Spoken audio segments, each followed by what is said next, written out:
What is going on, everybody? Happy Monday. Welcome back to the Truck Parking Clubhouse. I'm your host, Lombard here. Hope you guys had a very Merry Christmas and are gearing up for the next holiday, getting ready to have a happy new year.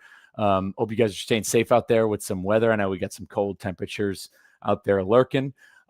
If you haven't checked already, about 43 minutes ago, the 50th edition of Taillights has dropped in your inbox, and there's truck parking discounts galore in there. We've got our holiday code that is good all the way through January 1st, holiday 50. Check it out. We've got a great survey in there, by the way, for our trucker members. We'd love to have you fill it out. We would really love some of your feedback on that survey. And then we've got partner codes and more, as well as some articles. We got a lot of stuff coming into the new year. There's a big highway bill that's going to kind of lead Congress into 2026. And as well as some other news and stuff we drop in Taillights, good buzz stuff to keep yourself informed on the industry. So check your inboxes. That is Taillights 50th edition. And of course, we always post a little Taillights throwback in there. But without any further delay, let's get right in the clubhouse with one of our boys, Mr. Josh, who's always on an adventure. What's going on, brother? Just another day. How are you? Good, man. Another day getting after it. Where are you tuning in from? Point at Wisconsin at the Loves here. Awesome. And you're staying out of some winter weather up there. What's the weather update on the ground if you want to fill everybody in? It's like 14 degrees with a wind chill of -1, just light flurries. So it's not too bad. It's a warm front compared to what I've been in. Yeah, that's a Midwestern warm front is what you're calling it. Pretty much, yeah. No, that's awesome. Well, hey man, let's get right to it. I would love to hear the adventures with Josh. I'd love to hear the Josh trucking story. What got you into trucking? So what got me into trucking was when I graduated high school. I grew up on a farm. We'll start there, and so I was always around equipment. My grandfather had a couple straight trucks, and so I used to drive with him with that. And then I ended up going to the military for a little over 7.5 years. And when I got out of the military, I moved to Phoenix for Harley Davidson. So I was a tech. Well, anybody that lives around Phoenix that does Harleys, it's like a Starbucks in Washington. There's a dealership or a shop every corner. So trying to get decent pay with 5 kids and a wife was hard. So I looked at the wife and I basically said there's two options really that I have. Um, Either go back in the military, which is something I really didn't want to do, and then her brother drove trucks. So, and I've always loved them, just never really pursued it. But he convinced me to do it, and we've been rolling ever since. Dude, that's awesome, man. Number one, thank you for your service. What branch were you in? I was Navy Dude, that's great stuff. What years did you serve? from 12 to 19. Oh, okay, that's awesome, man. No, I was in the Marines, so 08 to 12. So you pumped in right as I was getting out. I know that's being a veteran though. You did 7 years. It's funny, getting out though. I've always had that thought in the back of my mind of what another 4 would have looked like or what have you. And but all in all, like getting into this industry has been a really good close replacement of, I think, some of the things I cherished the most out of the military. So that's great. But that's great that it was still even an option for you. You said that was almost an option, was going back into the Navy. But you said that was your brother-in-law who had been trucking. Yeah, he was working for night for a long time, and then he moved back to Illinois, and he was doing some hopper bottom stuff. But he's telling me to get my CDL, and you can make decent money. You're not going to get rich necessarily, but you can make a good living. So Yeah, no, that's awesome. So getting your CDL, what was that like? Did you have to go out of state? Who'd you get your startup with? uh so I originally was going to go to a private school. I was going to use the GI Bill, try to be smart about this. And I was going to go to this private school so I could get make sure I didn't have an auto restriction. Actually, before that I didn't know that existed. So he just told me make sure you take it in a manual. And well, I called Knight, which is where he recommended, and they're like, yeah, we have manuals. Later did I find out, once I already signed the contract, using my GI Bill, that the only trucks that were manual there were the lease operators. So I got that nice restriction that I'm working towards getting off, but hopefully, beginning of the year, we'll uh, we'll get that off. So Yeah, I'd say it's. I mean, we've had other guys come up onto the clubhouse and talking on my other show about how, I mean, just depending on what you want to do. Again, you're talking about something just like any endorsement. I mean, it's only going to open up doors, especially if you're looking to buy some equipment or just whatever opportunities life throws your way. There's one of my neighbors. He had two trucks, and he's just back down to his one at this point. Even living here in Central Texas, he was looking for a driver, and he was looking for a guy with 2 years, but he was driving like an older Freightliner, 10 speed, and he's saying he'd find a guy with 2 years experience, but they'd have an auto restriction. He'd find a guy, and then he'd find a guy who doesn't have an auto restriction, but they've only been driving like a year or so. So he's like stuck in this purgatory of trying to find like the right guy in a tough area in a tough market. And so he ended up yeah. yeah, he ended up selling and sticking with the one that he's got right now, and he's leased onto a carrier. So yeah, it only opens more doors. So you started up with Knight, and where'd you wind up from there? So I went from night to EW Wiley, and that's where I got my open deck, experience with. Um, they're a good company, just wasn't for me personally. And I tell everybody that, if you've watched my older videos, which I don't recommend, but um, I tell everybody when they ask me about different companies, my experience isn't going to be yours, or it's not going to be the next guy's. You kind of got to take it and make it what you want it. And so I know guys that are still there that love it. It just wasn't for me, and I wanted something, bigger and better. So now I'm at Valley Transportation out of Grand Meadow, Minnesota, and I love it. So Yeah, let's take in a valley. You're there now. What's we've got especially on Instagram, people who tune in, a lot of people who are genuinely interested in the industry. It's got a lot of the newer drivers on it. What do you think's the best part about, would you recommend Valley for drivers? Kind of what are their requirements? What kind of experience are they looking for? What are they primarily hauling? so Valley is a mainly equipment. Um, the best part about Valley is we don't carry tarps. That is Now, if you're a newer driver, I highly recommend to go to somewhere so you can learn that side. But I love that I don't have to throw tarps anymore. But we haul mainly Caterpillar, John Deere, just equipment, used, new. We'll do some building materials here and there to get us back to equipment. But we go from step deck all the way up to 11 axles. So So you're hauling some big stuff. What's the coolest load you've done with Valley? um, personally, my coolest load was some military Humvees. I was a corpsman, so it was fun taking some medical marine Humvees around. So that's just, it might not be cool to other people, but just the irony of it, and I brought it to Corpus Christi, Texas, which was my last duty station. So it was kind of like a round circle or round robin, however you want to say it. So it was kind of neat.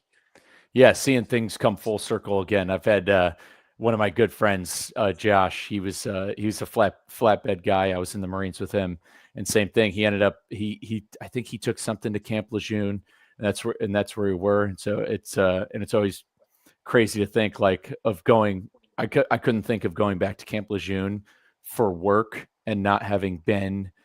And not still being in the Marines, like I'd feel like I'd get caught, like if I was walking on the grass or something like that, Right. getting yelled at. But you just mentioned you were a corpsman. Number one, big shout out. Did you? I mean, not to divert, but did you spend any time on the green side of the Navy corpsman life?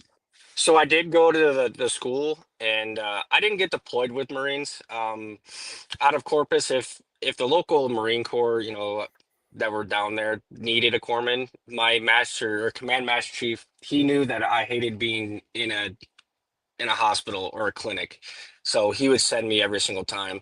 So that part I loved. I wish I went full green side because that's more my style, but it is what it is.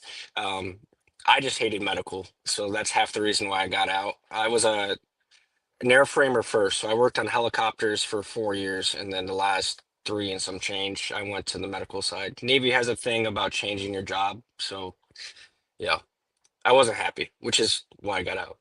Yeah, I feel you. The corpsmen that we had in our unit were great dudes. We had this freaking monstrous guy who deployed with us. I mean, he might be the strongest guy I've ever seen. He in Afghanistan, he bent one of the Olympic bars that we had at like this, this gym we had, which it was all old equipment that like the British had before us. But Right. the guy put like 400 something pounds. He was squatting like close to 500 pounds, and the bar actually physically bent. I mean, this dude just looked like a superhero, just like an absolute monster. And it's just like if you go down, that's the guy you want throwing you over your shoulder. Was that guy's name? Was Yeah, Felix Miracu. Big shout out to him. He was a hoss, man. That guy was a beast. So respect to any of the corpsmen out there. Number one, big shout out to I think one of your boys jumping in here, Officer B. He says he made it to Valley here in Minnesota, and he was asking how the weather was for you. It's good right now. I mean, it actually stopped snowing, so hopefully it stays here. I just want to make sure I can get offloaded tomorrow. That's my main key. I already got shut down early yesterday because of the storm. So Sweet, and I know. I mean, he said he just made it up to Valley, so I'm curious, Officer B. Did you just start working at Valley? Did you just get hired on? Let us know in the comments if you're a newer driver up there or how you got up there. Like I said, Josh, you got any referral codes, dude, for anybody watching if they want to join the Valley team? if you want to join the Valley, you can just use truck number 2420. I'm they know my truck number pretty well now, so um, that's really the only way. You'll talk to Justin or Amanda and just say I sent you over, and it's pretty quick and easy. So. There we go. Some pitch. Yeah. What are some of the requirements of Valley? They need 2 years. They looking for anything specific? I believe it's 1 year of experience. Um, it helps if you don't have auto restriction. 98% of our trucks are all 18 speeds or 13 speeds. I'm one of the few automatics. I know they're supposed to be getting a couple more in when the new 589 is coming in. I don't know when they're going to get there though, but there's only a few of us rare unicorns. So, but they do have van side too. So if you're a van driver, they do have a small van fleet. So Perfect. Good to know. And right on schedule, he started orientation today because that's the standard across the industry. Orientation is on Monday. Monday, yep. Orientation on Monday. Big shout out to Joe Seppi for coining the orientation on Monday phrase right there. Got to give it out to him, an OG from TikTok. Yeah, so it makes sense. He started orientation. It's a Monday. Let's get to it. Good luck to you, Officer B. Hopefully you'll be linking up with Josh out there soon. You stay safe. Leads me to my next point. Oh, saying what's up. Pop Tart Gone Trucking joining in on the chat, saying what's up. And yes, Officer B also says they'll teach you some flatbed. So good to know for any of the guys out there looking live. If you're looking for your next carrier, I do know that the new year, like with everything, starts new habits, new things, new XYZ in the driver's sphere. I just know this from being connected with recruiters. The beginning of the year is also a time of change. Drivers are looking for their next outfit, their next carrier. So if you're looking, take a look at Valley Transport. I mean, you're parked at a Love's tonight, so I gotta ask you though. We're on the clubhouse. When was the first time you had heard about us at Truck Parking Club? I used them probably actually when I was still with EW Wiley. I just happened to be well. I was trying to maximize my time, and I didn't trip plan necessarily as nice as I should have. Being a newer driver, and I saw truck parking club sign, and I was like, "What is that?" So I ended up turning in there because it was basically like an open lot. Um, and I pulled in there, and a guy would happen to be there that was kind of like policing, and he's like, "Hey, you just go to this app, and you'll pay this amount." And I was like, "Oh, okay," which was really nice because you don't have. Sorry, I was watching these guys, trying to think this truck stops a racetrack, but You don't have that. I feel like truck parking club, you have a different class of drivers, so you don't have, all the mishaps, if that makes sense. So, but that probably about a year and a half ago is when I first used it. And then I used it one more time, but I honestly can't remember when I did it. I just know I used it. So Yeah, gotcha. So yeah, what you're saying. So right outside of your truck, right there, some guys are playing Formula One outside the window. pretty much. And it's one of these weird loves where it's just one big circle. You have to go through the parking and it's pretty icy. So I'm just waiting for something. Yeah, I was gonna say the lot's pretty icy. Is the lot full where you're at right now?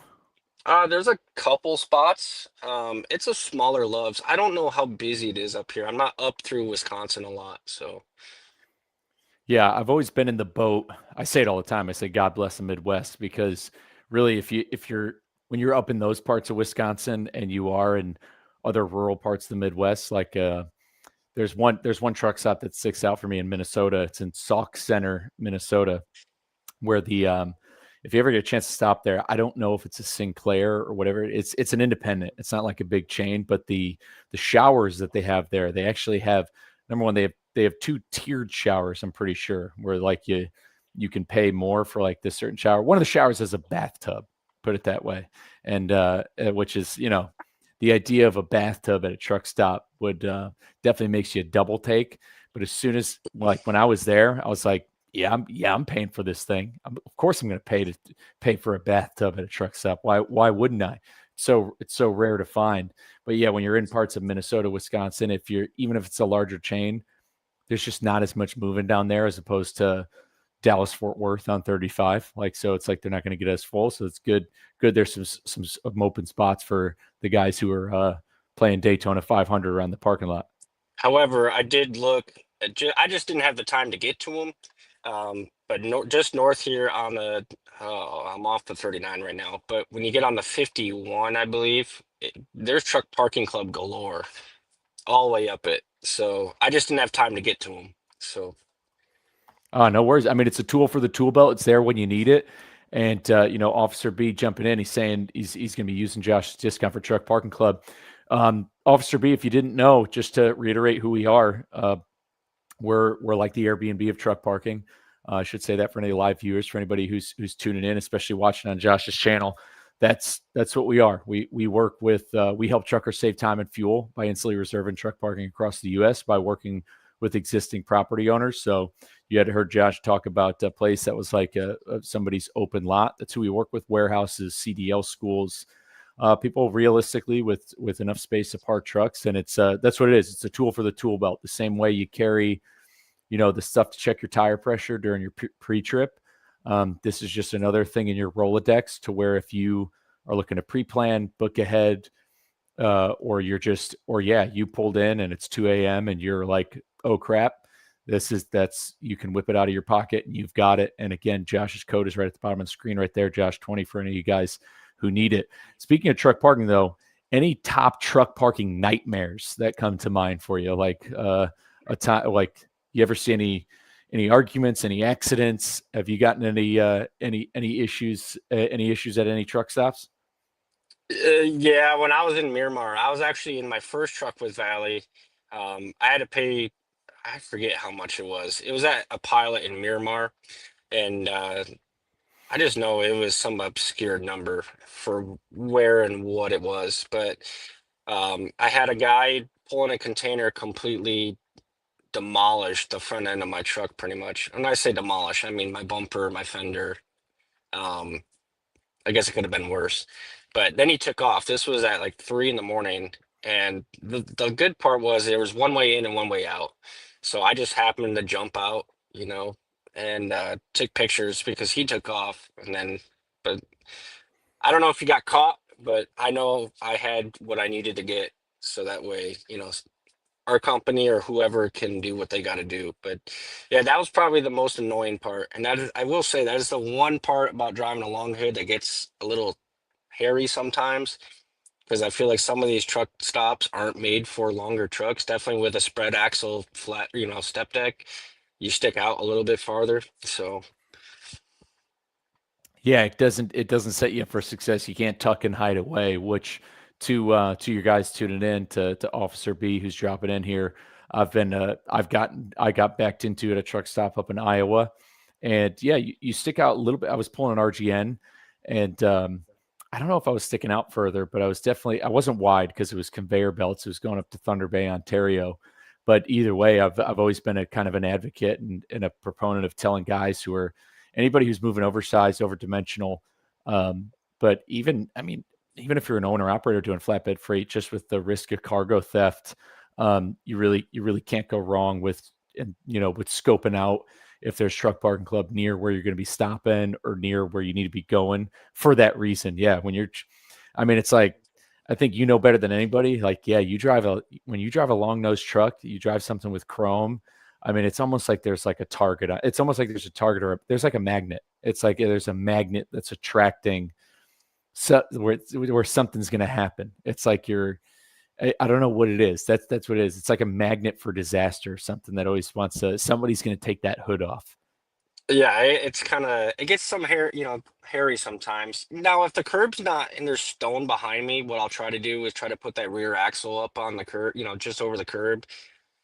If it's not tall and I'm not going to damage anything, or if I'm not stupid heavy, but that way I can tuck in a little bit. But the one thing I do like about Truck Parking Club is a lot of it is secured lots too. Like you were saying, you don't have to worry about, we have ramps or I have ramps on my step deck. Houston's big on theft in certain cities. So, you get Truck Parking Club with secured lots, you don't have to worry about you losing your ramps or, tarps or anything like that. So Yeah, big thing right there. I mean, I imagine guys are probably getting chains stolen every day, a tarp getting jacked, all that stuff. Yeah, and for anybody out there who is ever booking, you can on the app you're able to cycle through those amenities. Like if you need something fenced and gated, secure, lights, cameras, you could you could select that you need those amenities. Just like if you were looking for Airbnb, you're down for an apartment, a house, it needs 2 bedrooms, it needs to fit 4 to 8 people.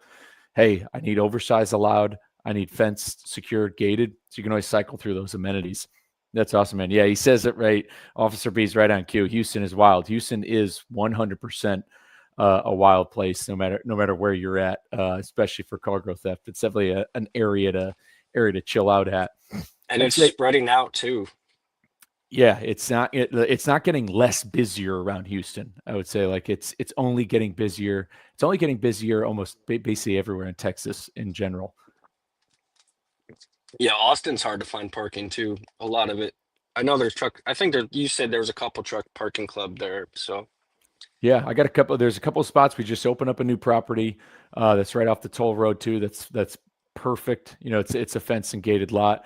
I've been a huge advocate on the truck parking around Austin at the local and with different advocacy groups. There's a group here in Austin that's really they don't love the highway expansion that's going on because and I reached out to this group and I specifically was like, they want to expand these highways and there's this rapid growth coming to Central Texas from Austin down to San Antonio, with warehouses galore. I mean, Austin and San Antonio's the new Dallas Fort Worth. It's the new Metroplex, and there's warehouses lining 35, and these warehouses have hundreds of bay doors, which is thousands of more trucks coming in regularly that all have ELDs, that all have clocks. And if you're going to build all these warehouses and you're going to have this economic growth, one thing always seems to get left out of that equation is you want all this growth.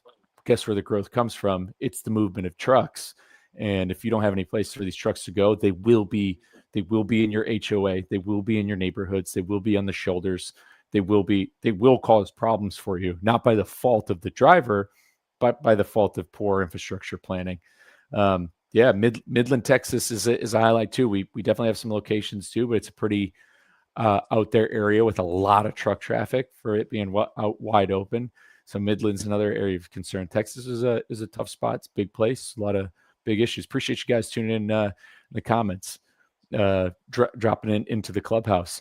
Well, hey, two more questions for you. Then I got to ask you, what would be your favorite part about the trucking industry? This is a new one. Normally, I don't ask this. I always ask people what got them into it. But what's your favorite part about the trucking industry? My favorite part is honestly when I get a chance to talk to some of the old timers. Kind of like the military, you get connected with some of the guys that have been in for a while. They teach you the ropes or teach you things you didn't realize, or I really enjoy talking to some of the old timers. And I get why they don't want to spread the information to people because you have some of the newer generation.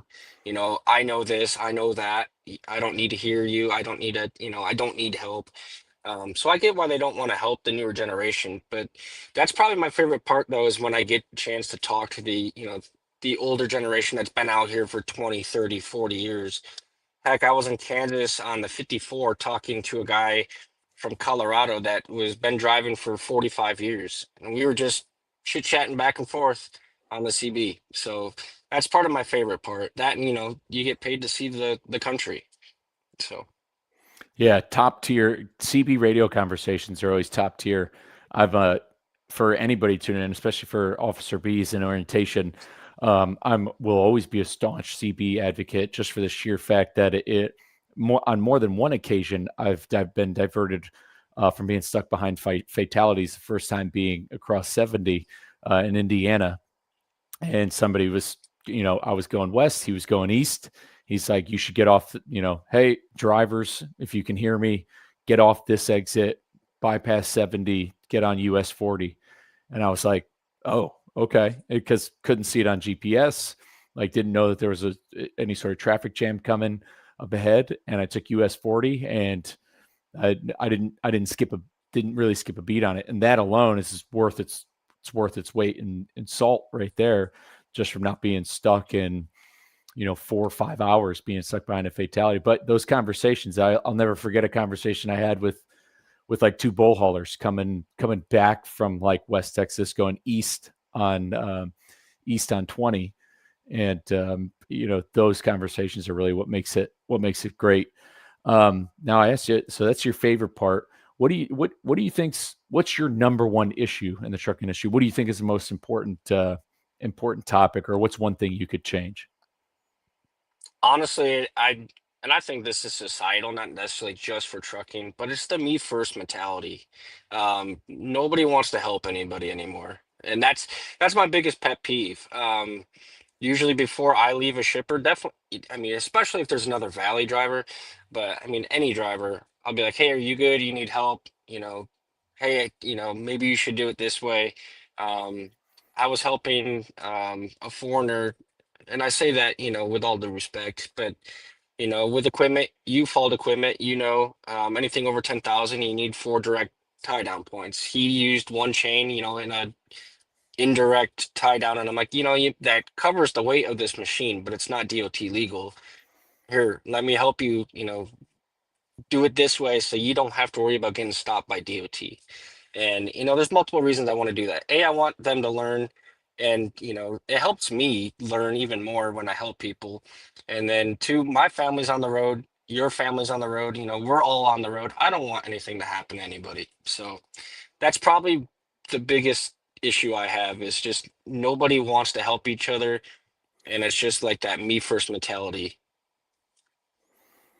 Yeah, so a little bit, a little building back a little bit of teamwork. I mean, not even so much teamwork, but looking at looking at the looking at the job and career of a driver as a forever networking opportunity. You mentioned talking to the old school guys. There's always this mention of brotherhood, and this is something my grandfather talked about. I mean, they very much were. I mean, I have all the old newsletters from my family's old company, and you could tell that the company itself was pretty tight knit, and they were pretty tight knit with the other trucking companies in the region. Like the drivers knew the drivers, like everybody was kind of on the same page. And I think everybody getting back on the same page is what I think that's your biggest gripe right there. Would you agree? Like everybody just needs to realize like it's one team, one fight.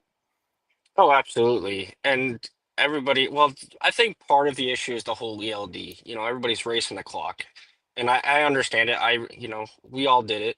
So I think that's part of the issue, um, with that whole situation. But that is probably the main gripe I have. Awesome. Let's one last bit of trucker wisdom for you. If you were to give one piece of advice to a new driver, somebody who's in CDL school right now, what is the Josh's number one? What are your words of wisdom to somebody new entering the industry? What would you tell them? You got 2 years for a reason.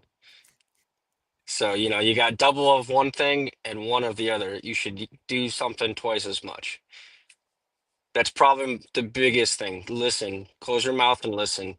Obviously, I'm not saying, you get some trainers that are, whatever, but you should listen and just soak in as much as you can from everybody. And then just take your time out here. You might make people mad, but you let them get mad and they'll go around you, but just take your time and listen. 2 years, one mouth. Take your time. I think it doesn't get any better than that. Well, number one, Josh, I want to thank you for coming on the clubhouse. First time won't be the last time on to have you again. We might have to bring both of you Valley guys on. We'll have to get you and Grinding Gears himself to come on. And we could do some yapping. I would love to get the three of us doing some jaw jacking on the clubhouse. But where can the people find you and follow along with your adventures? You can find me on YouTube on Josh's Trucking Adventures, and then I try to post, at least twice, 3 times a week if I can. So So good. Yeah. If you want really good, solid trucking content, you want to follow along with a great adventure with an honest, hardworking guy. Cannot recommend his YouTube channel enough. And for you guys watching, I appreciate you tuning into the clubhouse. Again, at Truck Parking Club, we want to leave this industry better than we found it, which is why we work and partner with gentlemen such as Josh, because the content he creates, sharing his life story, his advice, his wisdom, this is an individual who wants to leave the industry better than he found it. And remember, at Truck Parking Club, we help truckers save time and fuel by instantly reserving truck parking all across the United States by working with existing property owners. If you need truck parking tonight, you can go to truckparkingclub.com. You can use that promo code Josh20 when you make your booking. And I want to wish everybody out there a happy new year. If there is anything you ever need at all, we have 24/7 round the clock customer service. That includes holidays, anything like that. You can reach out to Josh. He's got you, or you can reach out to myself. But with that, guys, stay safe. Happy New Year, and hammer